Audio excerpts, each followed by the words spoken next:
He was young, hungry, and certain he was meant for greatness. Not fame, not wealth, but something purer, sharper, perfection. Every beat of the drum, every drop of sweat, every sleepless night was a step toward a dream that most would never dare to chase. He didn't want to be good, he wanted to be the best, and for that he was willing to bleed. Then he met the one man who could take him there, or destroy him trying. A teacher, a conductor, a figure both brilliant and terrifying. His methods were not built on praise or encouragement, but on fear, humiliation, and pain. He believed greatness could only be forged in suffering, that the only way to create a legend was to break everything that made a person human and see what was left standing. And so began the war. Not a war of nations, but of wills. A battle between genius and obsession, between ambition and cruelty. The student pushed himself beyond exhaustion.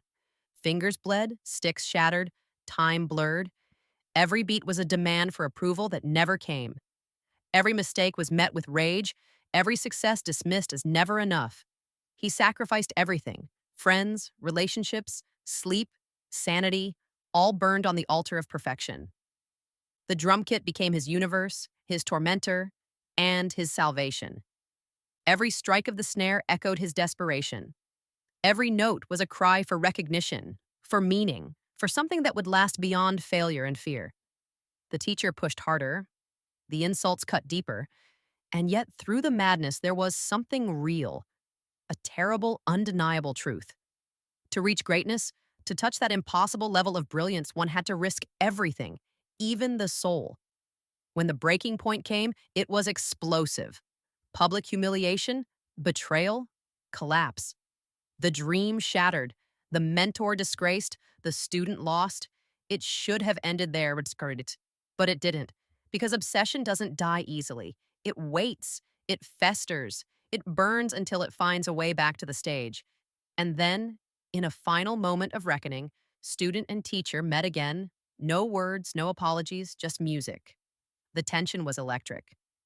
The orchestra waited, the audience silent, as a storm brewed between two men who understood each other too well.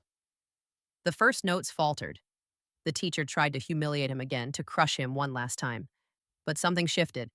The student refused to break. He took control. Beat by beat, he reclaimed his power. Every rhythm was defiance. Every drum roll was a declaration. I am here. You will remember me. The music exploded into chaos, then brilliance.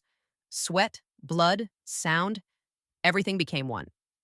For a few fleeting minutes, there was no fear, no anger, no teacher, no student, only perfection. A moment of greatness so pure it silenced everything else. And in that moment, he wasn't a boy anymore. He wasn't broken. He was transcendent. When the final note faded, there were no words left to say, just a glance between two men who had destroyed and completed each other. One saw his legacy reborn, the other finally became the thing he had sacrificed everything to be. Because greatness doesn't come with balance. It comes with madness. It demands blood, pain, and the courage to keep playing when every part of you is screaming to stop. And sometimes the price of perfection is everything: your peace, your soul, your humanity. But for those who chase it, for those who dare to reach for the impossible, even a single perfect moment can be enough. Can you guess the movie?